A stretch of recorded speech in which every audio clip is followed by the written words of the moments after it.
नहीं, आप पहले मानक की बात कर रहे थे सर। आप पहले ये तय कर लीजिए, आप खुश हैं ये खबर चलने से या दुखी हैं? आप शुरू में तो खुश नजर आ रहे थे, और अगर खुश हैं तो खुशी खुशी जवाब दे दीजिए। फिर सारे सवाल आप बीजेपी पर क्यों मर रहे हैं? आप आरजेडी के प्रवक्ता हैं, बीजेपी के प्रवक्ता हैं। अरे आप सुन तो लीजिए ना, पहले सुनने की साहस रखिए जनाब। सर पूरा सुनने के बाद मैं ये कह रहा हूँ, हमने एक लाइन में कहा कि सोई पत्रकारिता अगर खोजी पत्रकारिता का रूप धारण कर रहे हो, समझो कि देश की राजनीति अब पटरी पर आने वाली। और नेता भी सच बोले तो सर वो देर और तेजी से विकास की सरपट पटरी पर दौड़ेगा सर। तो नेता भी सच बोले उसके लिए। अर्थव्यवस्था तो कोई देश की अर्थव्यवस्था मिट्टी में मिल जाए, 2,50,000 करोड़ पूंजीपतियों को दान दे दी जाए, बेरोजगार सड़कों पर मारे मारे फिरे। नहीं, अपने पर आरोप लग रहे हैं तो आप आधार की बात करें, सबूत दीजिए। दूसरों पर आरोप लगाते हैं तो लगाते ही चले जाते हैं। पाए रखे और चुप्पी साध कर करके हम महिमा मंडित करते रहे, धार्मिक उन्माद और भाषाई आतंक को प्रायोरिटी देते रहे। शक्ति यादव जी सुनिए ना, आप पर जब आरोप लगे तो आपने क्या कहा कि आप साबित करिए। इसी तरह से बीजेपी भी कहती है कि आरोप लगा रहे हैं तो साबित कीजिए। आप देखिए, आपको खराब लग गया, मैं क्या बोला आप क्या समझ गए? हमने क्या कहा?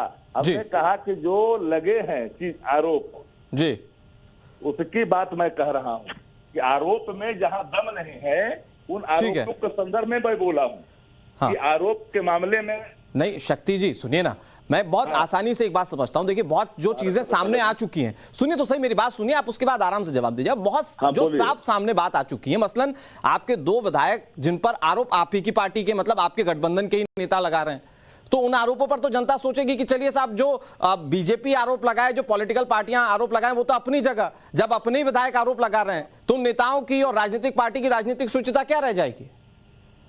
देखिए, मैंने आरोप लगाने न लगाने के सवालों पर ठीक है, मैं मानता हूं कि हमारे ही गठबंधन के लोगों ने पुनर्विचार की बात कही है। मैं एडमिट कर रहा हूं, यह भी मान रहा हूं कि जनता दल यू के बागी एमएलए ने आरोप लगाए हैं कि वो इस तरह, लेकिन उस समय तो थी, उस समय तो वह भी थी, लेकिन उस समय तो कुछ नहीं बोल रही थी।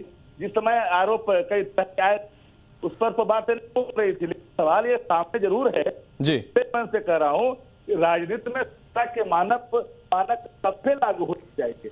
हम करें तो अत्याचार और आप करें तो वाह, है ना, आप करें तो बहुत अच्छी बात सर, लेकिन वो करें ये करें, इससे तो राजनीति नहीं चलेगी। आपने अलग लाइन पर आकर राजनीति शुरू की है, तो आप क्या कर रहे हैं? मसला इससे है हमारे दाग दाग और आपके दाग अनुराग। जी जी, नहीं, हमारे दाग दाग और आपके दाग अनुराग नहीं सर, सबके दाग जो है सर दाग ही रहेंगे, किसी के दाग धुलते नहीं है। लेकिन उस दाग को लेकर जवाब कितने लोग दे पाते हैं, और खास तौर पर पॉलिटिकल पार्टियों के प्रवक्ता कितना जवाब दे पाते हैं, उस पर नजर होती है।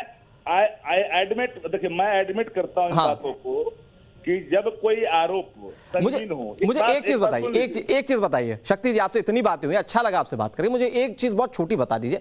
आप ये कह रहे हैं आरोप सिद्ध हो जाए तो अगले दिन आप इस्तीफा ले लेंगे। मैं कहता हूं या जनता देश की ये पूछती है कि जब आरोप पूरी तरह से निराधार साबित हो जाए तब जाकर आप मंत्री बना दीजिए। जब तक आरोप है तब तक ऐसी क्या मजबूरी है कि आप मंत्री बना रहे हैं? अच्छा, आपसे बहुत अच्छी बात आपने कहा। देखिए, हमने 3 बातें आपसे कही। हमने कहा कि जो प्रेक्षण रिपोर्ट है अनुसंधान की, वो जो प्रतियां हैं वो स्पष्ट कर रही है कि इसमें संलिप्तता कहीं नहीं पाई गई है। देश का कानून ठीक है। शक्ति जी आप बने रहिए हमारे साथ। आपने जो आरोप लगाया उस पर जवाब देने के लिए निखिल आनंद हमारे साथ जुड़ गए, बीजेपी के प्रवक्ता हैं। निखिल आनंद जी, शक्ति यादव हमारे साथ जुड़े हुए, वो एक एक लाइन में ये बात करें, आप आरोप सिद्ध कीजिए, इस्तीफा हो जाएगा। भाई, ये आरोप व्यक्तिगत तौर पर हम कौन होते हैं सिद्ध करने वाले? वो एक किडनैपिंग अपहरण के मामले में वो आरोपी हैं, और उन्होंने फिर एंटीसिपेटरी बेल क्यों फाइल किया था? फिर हाई कोर्ट में बेल पिटीशन जो फाइल किया था वो रिजेक्ट क्यों हुआ था? उन पर फरारी वारंट क्यों जारी हुआ था? ये सारी बातें तो राष्ट्रीय जनता दल के शीर्ष नेता जिन्होंने उनको मंत्री बनाया है उनके जानने की बातें थी। और फिर जो खुद मंत्री बनने जा रहे थे, अगर उनको उसी दिन वो कोर्ट में पेश होना था जिस वक्त वो ओथ ले रहे थे, तो उन्होंने इन तमाम तथ्यों को छुपा करके मंत्री बनने का काम किया।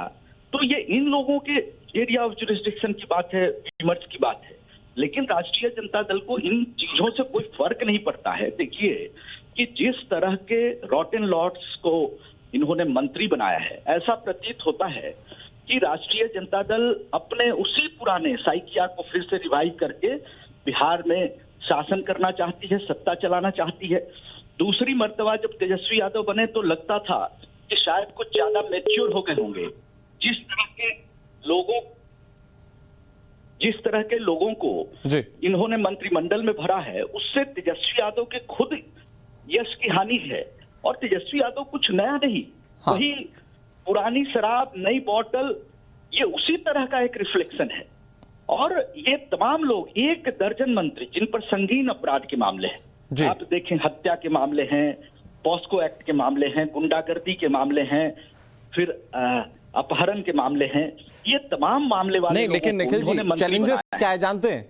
सबसे बड़ा चैलेंज ये है कि अगर सवाल पूछा जाए कि आपके मंत्रिमंडल में इतने संगीन आरोपों वाले मंत्री क्यों बैठे हैं, तो वो कहते हैं उत्तर प्रदेश में भी ऐसा हो रहा है, बीजेपी शासित राज्यों में भी ऐसा हो रहा है।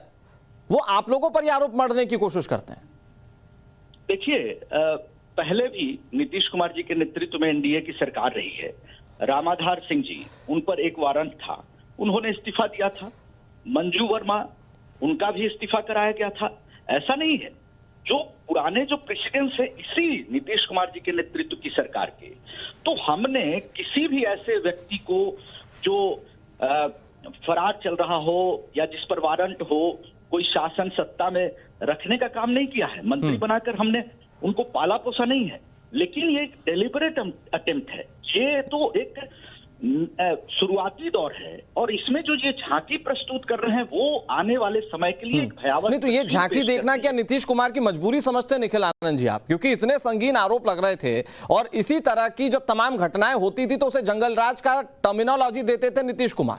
आज इस तरह के मंत्रियों को साथ लेना और उन्हें साथ लेकर चलना, क्या ये नीतीश कुमार की मजबूरी आज बिहार की सत्ता में? देखिए, नीतीश कुमार जी ने ये जो नया गठबंधन किया है, he has succumbed to the pressure of RJD.